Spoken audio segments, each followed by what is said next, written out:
sorry to interrupt your work, but you're making a serious mistake. Huh? With reindeer, I mean. You're putting Prancer where Dasher should be. And Blitzen should always be on my right-hand side. He should, huh? Yes, and another thing.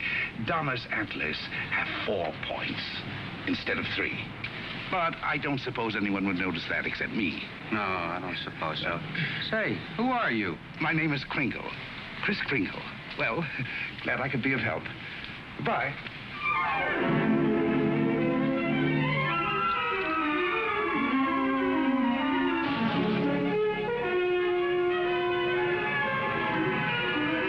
You see, it's all in your wrists, like throwing a ball. Now watch. See? Mrs. Walker, that new Santa Claus you hired is wonderful. Where'd you find him? We answered the ad along with 100 others. He is good, isn't he? Well, the parade's ready to start. You coming? I'm going home and getting a hot tub. I may just stay there until next Thanksgiving. But you've worked so hard on the parade. If I want to, I can see it from the roof of my apartment. Bye.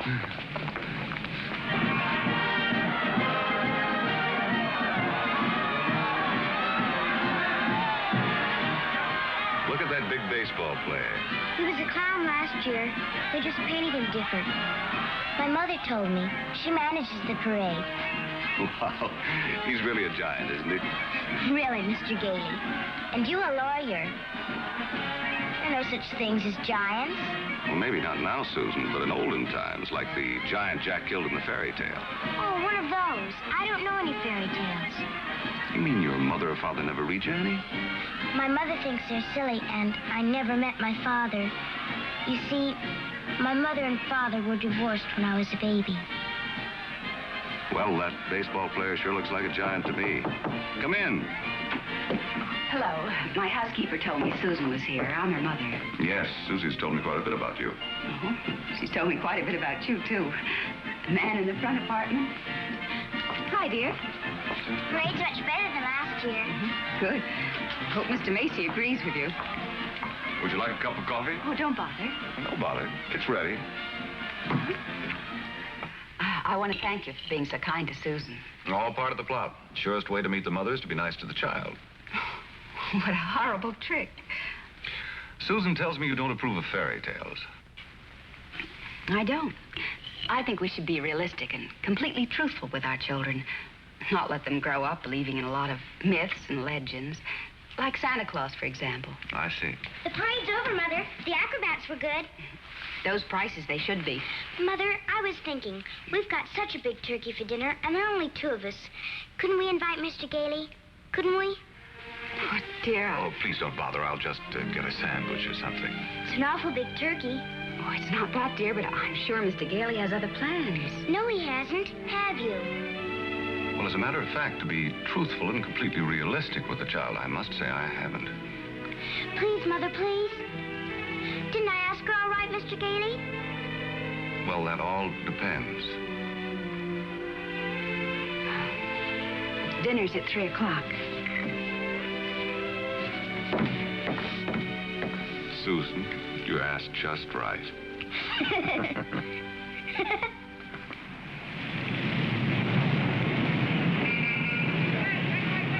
Before those screaming brats arrive, I want to give you a few pointers on how to be a good Santa Claus. Go ahead. Now, here's a list of toys we have to push. You know, things we've overstocked. You'll find that a great many children are undecided as to what they want for Christmas. When this occurs, you immediately suggest one of these items. You understand? I certainly do. All right, here they come. You get up there and go to work and memorize that list. And remember, be jolly. You're working for Macy's. Imagine that. Making a child take something he doesn't want just because he bought too many of the wrong toys. That's what I've been fighting against for years. And what's that, Pop? Trying to commercialize Christmas. And a Merry Christmas to you. Now then, what's your name, little boy? Peter. And what do you want for Christmas, Peter? I want a fire engine just like the big ones, only smaller. It's got real hoses and squirts real water. I won't do it in the house, only in the backyard, I promise. Now, Peter, I see you're a very good boy, so you'll get your fire engine. You see, I told you to get me one. Yes, dear. Well, look, you wait right over there. Mommy wants to thank Santa, too. What do you mean by saying a thing like that? I've been all over town trying to find that kind of of a fire engine. Macy doesn't have one. Nobody's got one. But you can get those fire engines at the Acme Toy Company on West 46th Street. Only $4.50. Wonderful bargain. Oh, I follow the toy market pretty closely. Macy's sending other people to other stores? Well, the important thing is to keep the children happy.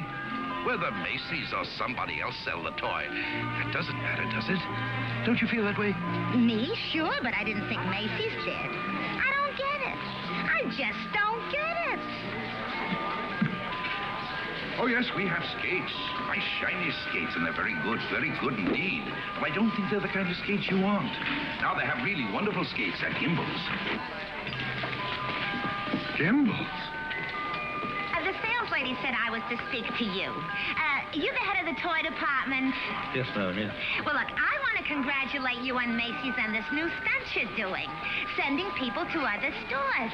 To think that a big store like this puts the spirit of Christmas before the commercial. I haven't done much shopping here before, but from now on, I'm a regular Macy customer. Gimbals? And when you come to see me at Macy's, I shall tell you all about the wonderful toys. This seems awful silly, Mr. Gailey. Well, maybe you'll feel differently after you've talked to Santa Claus. Goodbye, and Merry Christmas. Now, what's your name, little girl? Susan Walker, what's your name? Mine, Kris Kringle. I'm Santa Claus. You don't believe that, do you? You see, my mother is Mrs. Walker, the lady who hired you. But I must say, you're the best-looking one I've ever seen. Thank you. Your whiskers don't have those things that go over your ears. That's because they're real, just like I'm really Santa Claus. Go on, pull them. Go on, go ahead, pull. That's it. And what do you want me to bring you for Christmas? Nothing, thank you. Whatever I want, my mother will get me. Sensible and doesn't cost too much. Susan, dear, I think you've taken up enough this gentleman's time.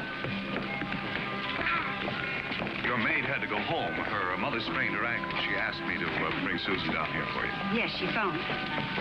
I thought as long as we were here, we might as well talk to Santa Claus. He's a nice old man, Mother. And his whiskers are real, too.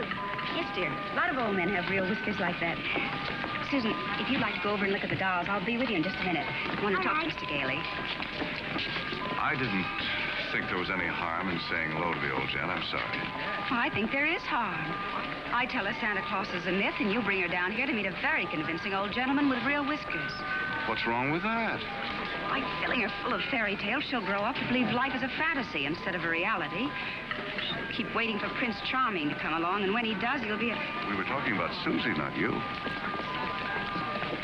Whether you agree with me or not, I'll have to ask you to respect my wishes.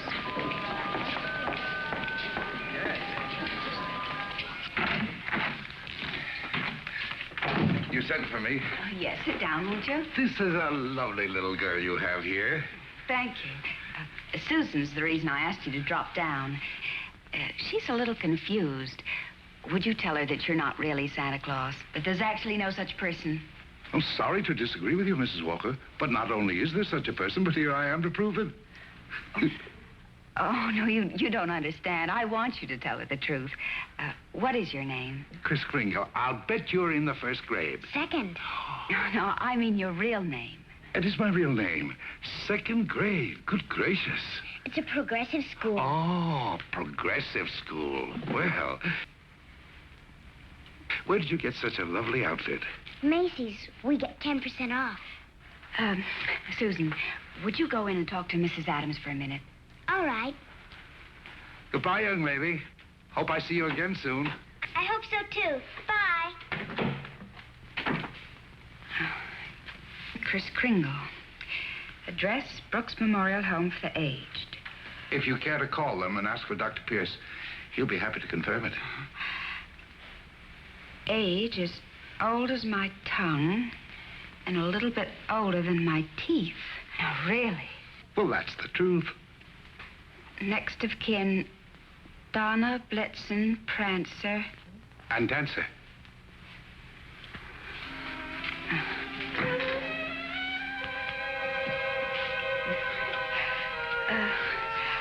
I'm sorry, Mr. Kringle. Yes, well, I'm afraid we're going to have to make a change. You see, the Santa Claus we had last year is back in town, and, well, I feel I owe it to him to, Have I done something wrong? No. Excuse me. Yes? Mr. Macy wants to see you immediately, Mrs. Walker. Oh, yes, right away. You'll have to excuse me. Miss Adams will give you your voucher on the way out, and you'll receive a full week's salary.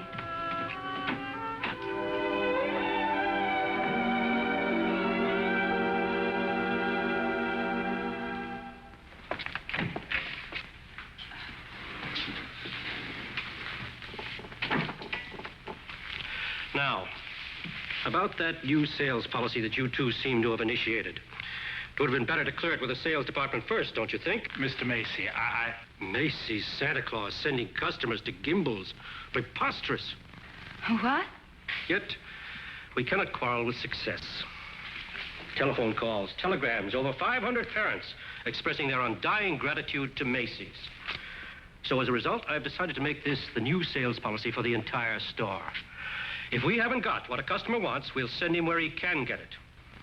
In this way, Macy's will be known as the store with a heart. The store that puts public service ahead of profits. And consequently, of course, we'll make more profits. Well, I just want to express our appreciation and to tell you that in your Christmas envelopes, there'll be a more practical expression of our gratitude. Thank you, Mr. Macy. That'll be all. Thank you. Oh, and tell that wonderful Santa Claus of yours that I haven't forgotten him either. No, never mind. I'll tell him myself. In the morning.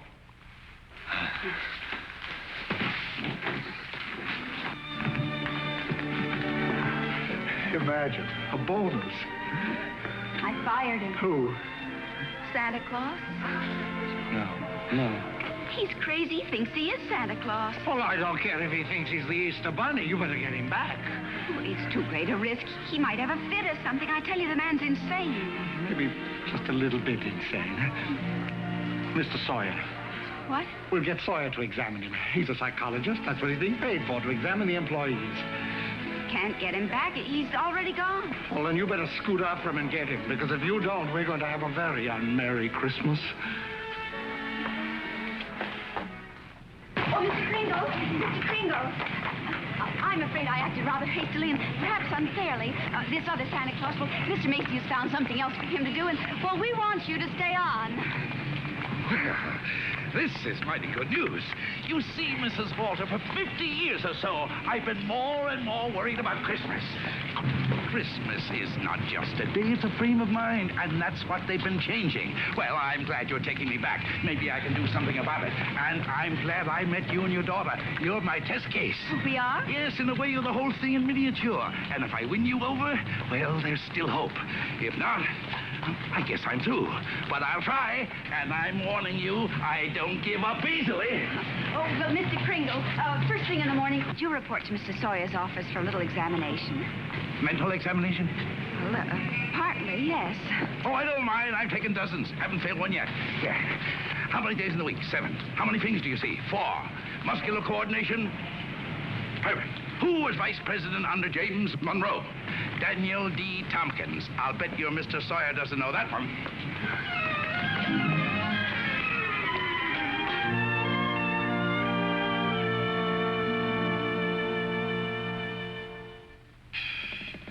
How much is 3 times 5?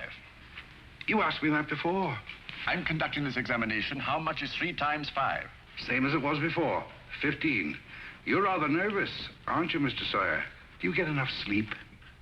My personal habits are of no concern to you. Oh, I'm sorry. It's just that I hate to see anyone all tied up. How many fingers do you see? 3. You bite your nails, too? I want you to stand up straight with your arms extended. Muscular coordination test. Surely I'll be glad to.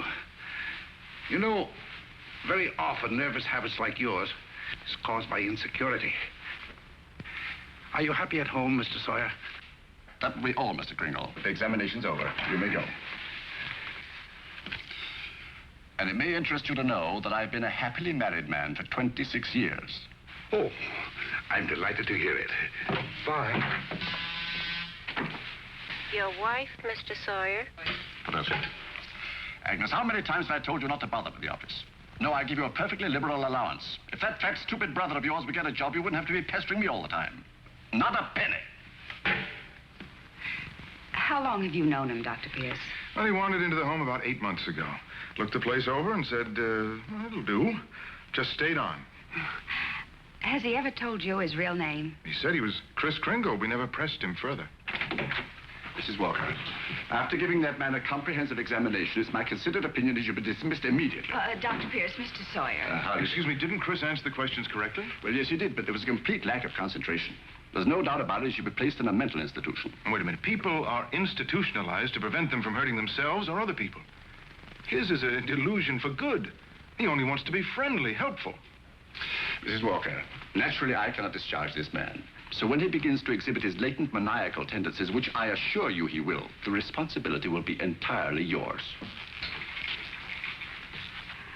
Oh, Dr. Pierce, if there's the slightest possibility of trouble, Now, what trouble could Kris possibly get into? No?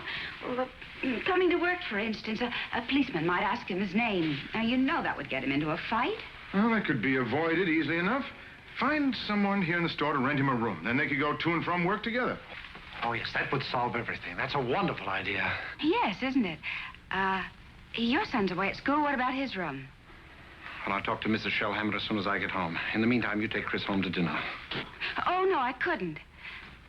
Oh, really, Mrs. Walker? If I can supply the room, the least you can do is furnish a free meal.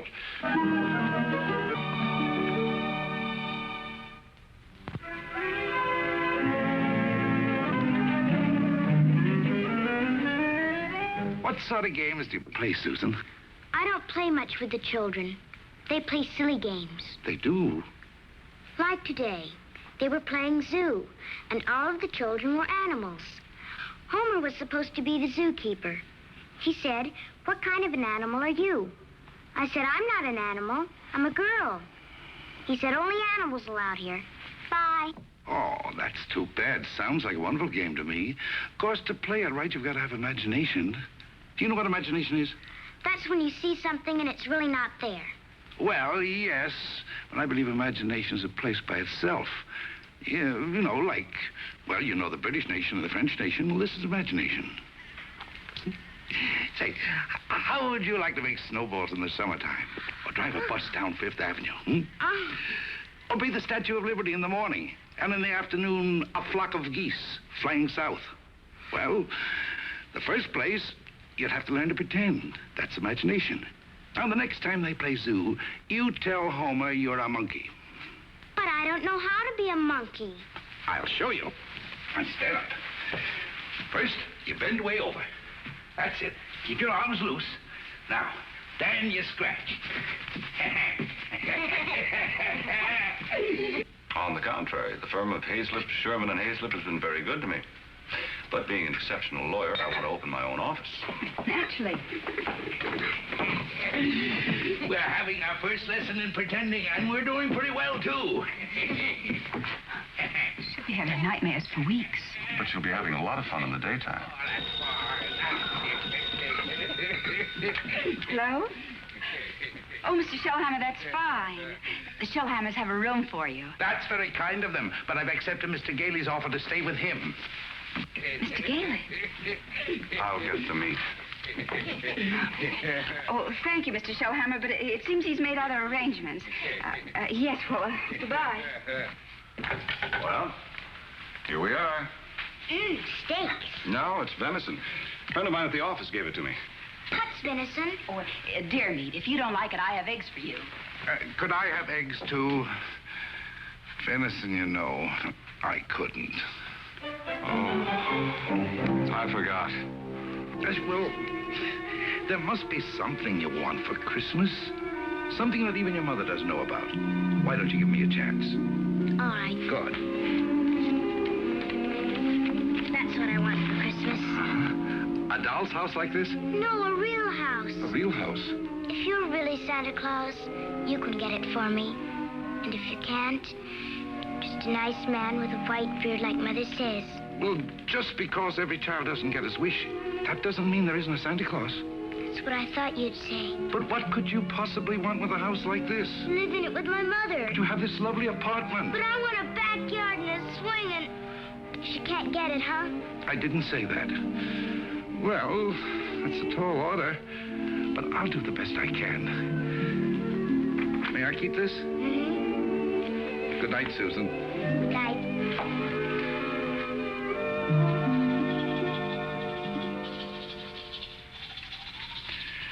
Do you like living in the city? Oh, it's all right. I'd kind of like to get out in the country sometime, though. Not a big place, just one of those junior partner deals in Manhattan. I know the kind you mean. One of those colonial houses. Or Cape Cod.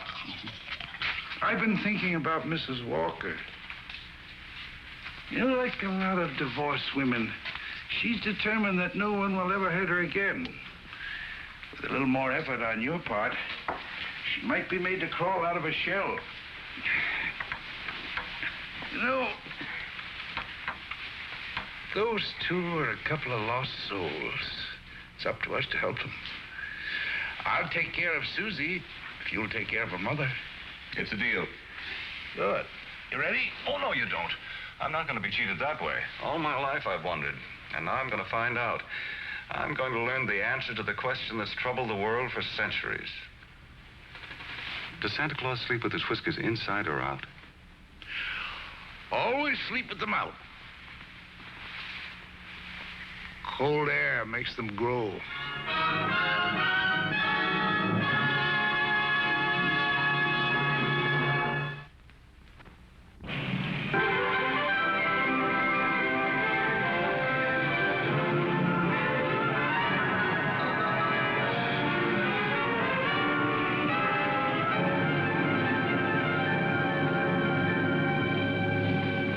One event I never expected to see. Two can play at this game, Mr. Macy. If Gimbel's hadn't got what the customer wants, we'll send him over to Macy's. It'll be a pleasure, Mr. Gimble.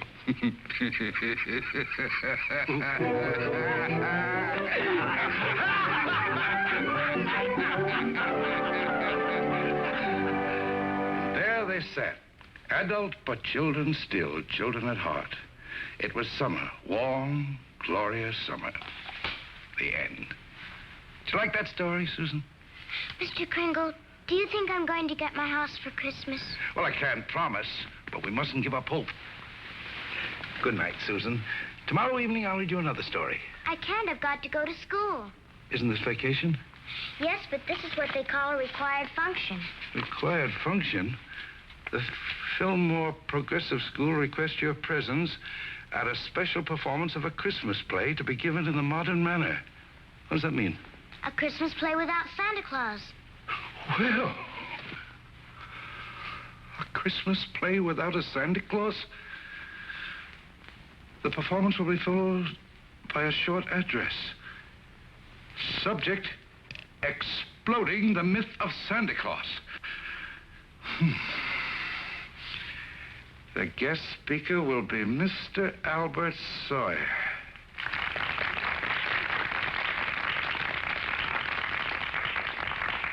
I'm very happy you enjoyed our little play. And now it gives me great pleasure to introduce our old friend, Mr. Albert Sawyer.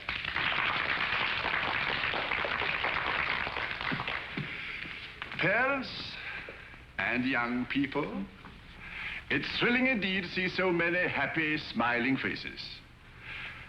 I know you're all looking forward to a joyous Christmas. But as those of you in this intelligent group know, this is going to be a Christmas without Santa Claus. Such a person as Santa Claus, St. Nicholas, or Kris Kringle does not exist. Never has existed and never will exist. This silly old man in his red suit represents the wishful dreaming of all people. He's the all-giver, the generous father. Mature adults who keep this myth alive are clinging to childish fantasies and show themselves afraid to face realities.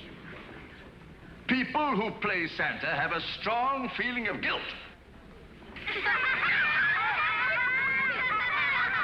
I see nothing to laugh at. Far from being amusing, this myth... Far from being amusing... Far from being amusing, this myth is actually harmful. Only stupid old men prancing around in white whiskers keep this ridiculous myth alive. Now he's gone too far.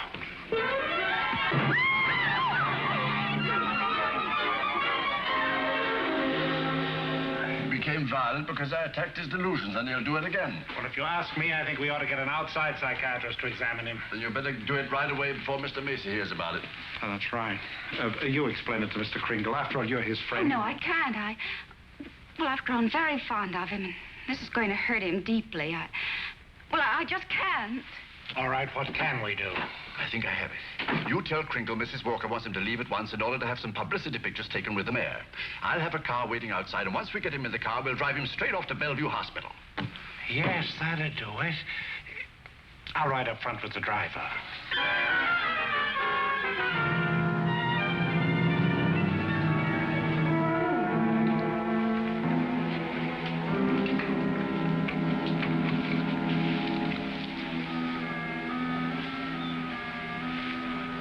Hello, Chris.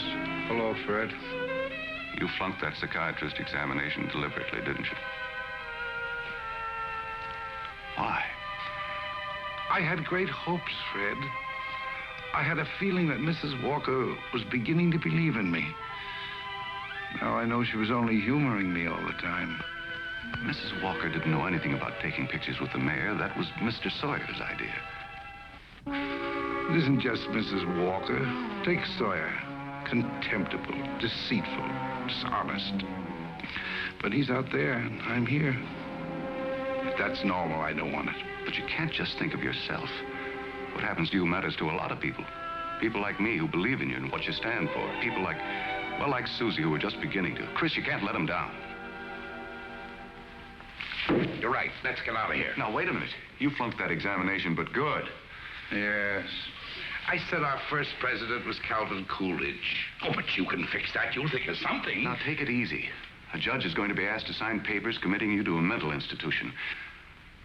The only chance would be to prove you legally sane at a public hearing. Good. I can think of nothing better. Don't you see? That will settle the question once and for all.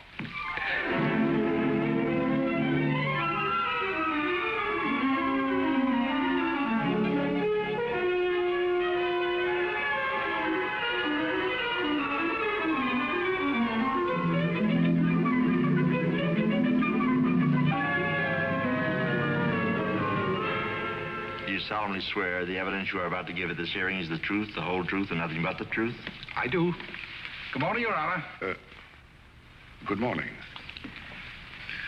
You may proceed, Mr. District Attorney. My name's Thomas Mara. What's yours? Chris Kringle. Oh. Where do you live? That's what this hearing will decide. It's a very sound answer, Mr. Kringle. Thank you, Your Honor. Tell me, do you really believe that you're Santa Claus? Of course. The state rests, Your Honor. In view of this statement, do you still wish to put in a defense, young man? I do, Your Honor. I'm fully aware of my client's opinions. In fact, that is the entire case against him. But Mr. Kringle is not sane because he believes himself to be Santa Claus. An entirely logical assumption, I'm afraid. Not necessarily, Your Honor. You believe yourself to be Judge Harper, yet no one questions your sanity because you are Judge Harper. Mr. Kringle is the subject of this hearing, not me. Exactly. So I intend to prove that Mr. Kringle is Santa Claus.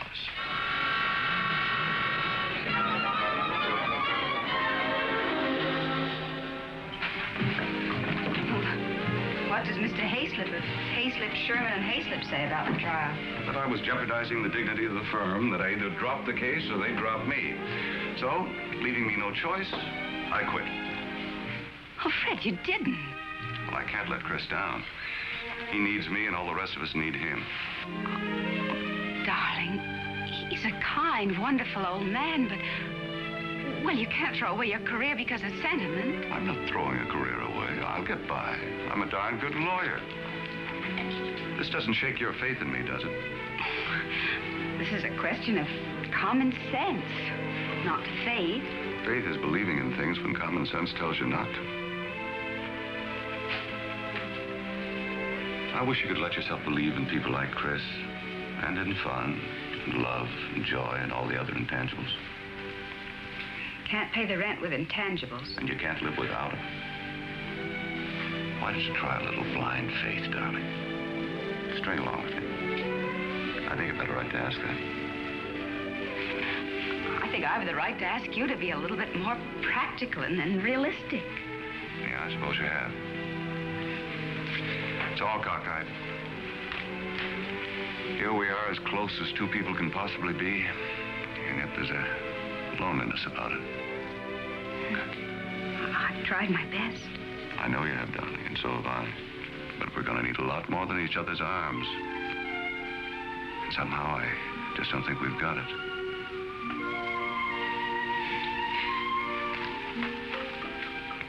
Funny. With all my common sense, I was just beginning to think this time it might work out. So was I, but... Can I help you trim the tree? Thanks, I can do it. Well, good night. Good night.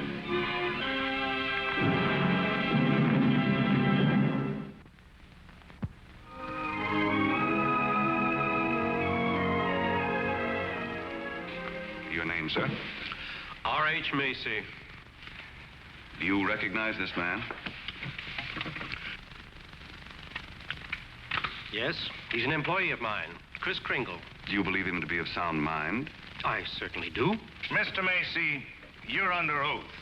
Do you really believe that this man is Santa Claus?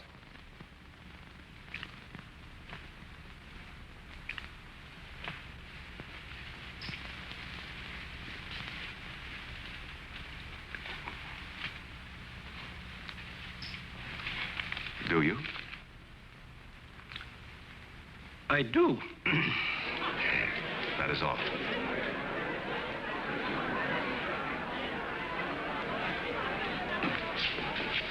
You are fired. Your Honor, there is no such person as Santa Claus, and everybody knows it. I ask that the court make an immediate ruling. Is there or is there not a Santa Claus?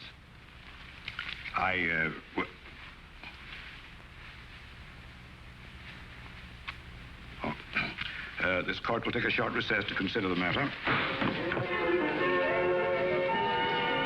I don't care about the law. I'm talking about politics.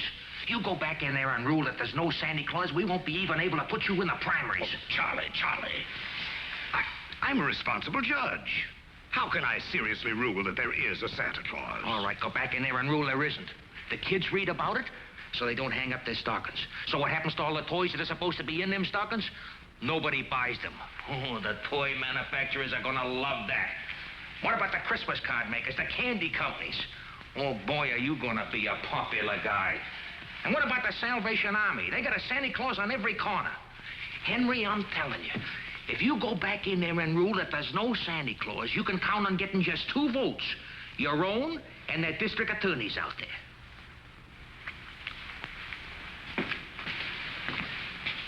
One. District Attorney's Republican. The court will rise.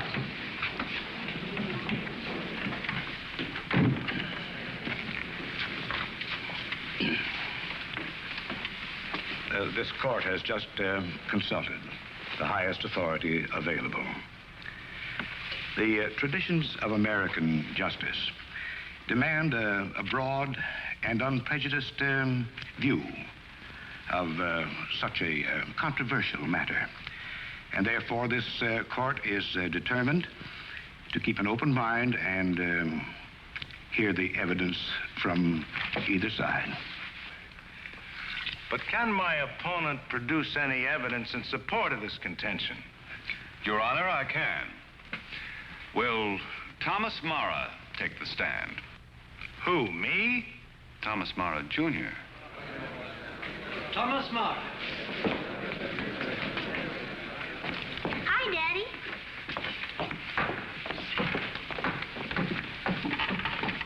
Tommy, you know the difference between telling the truth and telling a lie, don't you?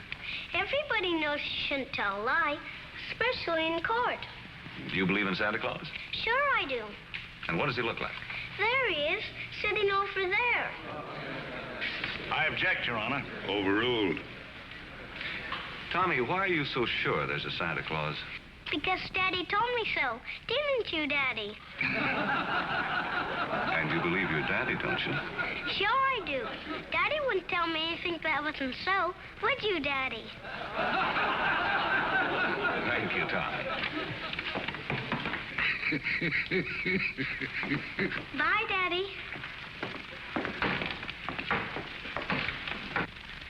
The state of New York is willing to concede the existence of a Santa Claus. But I ask that Mr. Gailey produce authoritative evidence that Mr. Kringle is the one and only Santa Claus. Your point is well taken, Mr. Mara.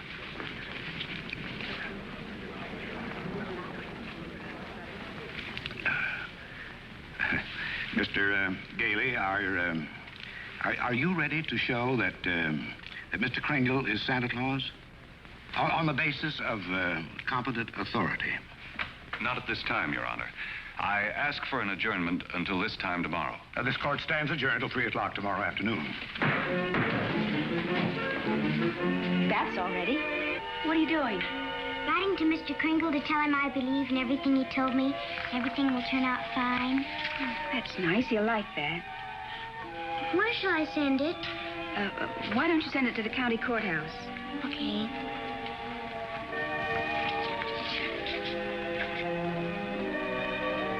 What did you write, Mother? I believe in you, too, Doris. Go take your bath now.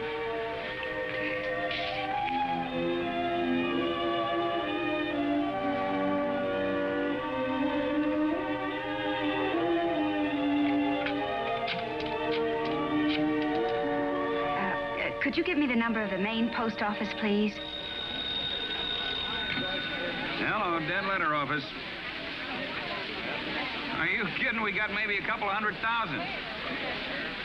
Yes, ma'am, we sure would. Hey, lady, that's not a bad idea. Thank you.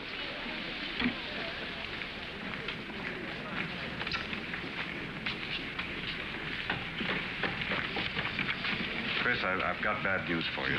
I've tried every way to get some competent authority. I wired the mayor, the governor, everybody. Susan. And means more to me than all the mayors and governors in the world.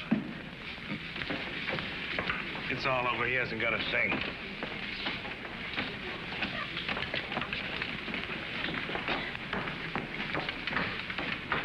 Your Honor, the defense has yet to produce one bit of authoritative proof that this man is really Santa Claus.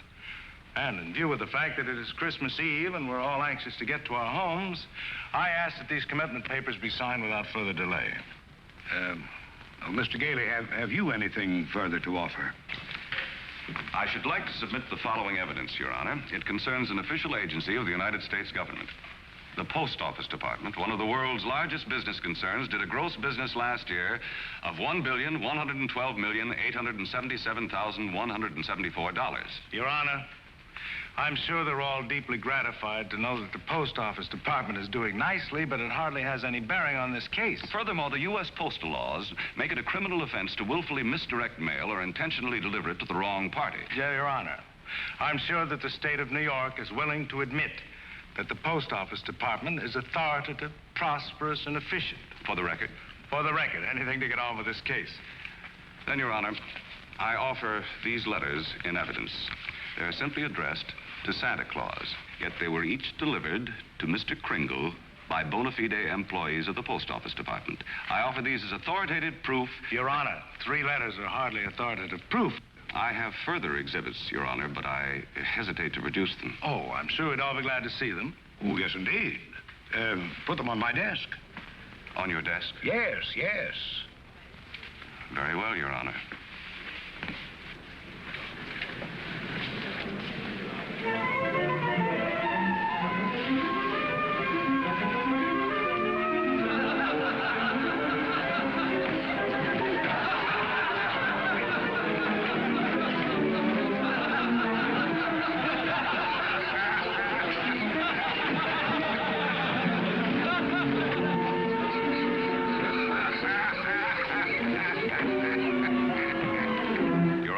Every one of these letters is addressed to Santa Claus, and the post office has delivered them to my client. Therefore, the United States government recognizes this man, Kris Kringle, as Santa Claus. If the United States of America believes this man is Santa Claus, then this court will not dispute it. Case dismissed. Thank you, Your Honor, and a Merry Christmas to you. And a Merry Christmas to you, Mr. Kringle. Oh, I got your note. It made me very happy. Oh, I'm glad, Chris. Won't you come to dinner tonight? I know. I'm working tonight. You see, it's Christmas Eve. Merry Christmas!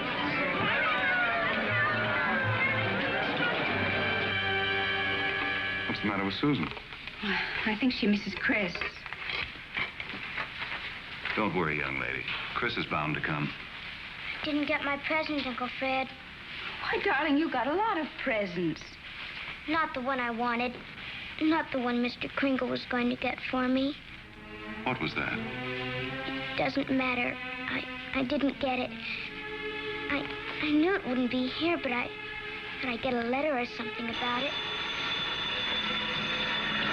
Hello? Hello, Susan. Merry Christmas. Well, it wasn't really a promise. I said I'd do my best. You couldn't get it because you're not Santa Claus, that's why. Just a nice man with white whiskers like my mother says. And I shouldn't have believed you. Susan. Merry Christmas, Chris. I'm sorry Susan is disappointed in me. Oh, she'll be all right. Here's Fred. Merry Christmas. Where are you? Out at the home. Fred, we're giving a little party this afternoon. Will you bring Mrs. Walker and Susan out to help us celebrate? Of course I will. Now, you turn off the parkway at Seymour. Drive 3 blocks, then turn onto Ashley Drive. You'll see it on the right. Got it. Bye. Susan, I was wrong when I told you not to believe in Mr. Kringle. You must have faith in him. But he didn't get me that. That doesn't make sense, Mother. Oh, faith is believing in things even when common sense tells you not to. I mean, even though things don't work out the way you want them to the first time, you still got to believe in people. I'll try.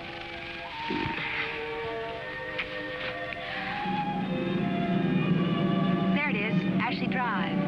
I do believe. I do believe. I do. Stop, Uncle Fred, stop! Susan!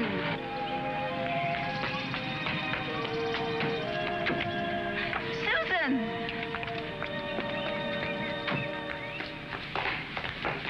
Susan? You shouldn't be running around in other people's houses. But this is my house, Mommy. The one I asked Mr. Kringle Now, for. Susan, darling. It is. I know it is. Oh, you're right, Mommy. If things don't turn out right the first time, you've still got to believe. Mr. Kringle is Santa Claus. He is. I'm going to see my swings. You told her that?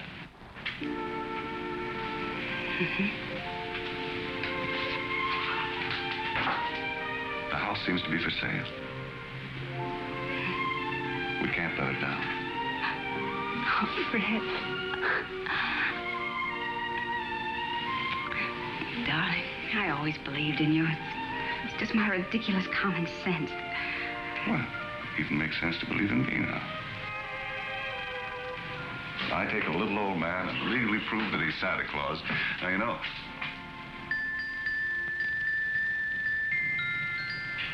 Oh, no. Wait, it must have been left by one of the tenants. Maybe. Maybe I didn't do such a remarkable thing after all.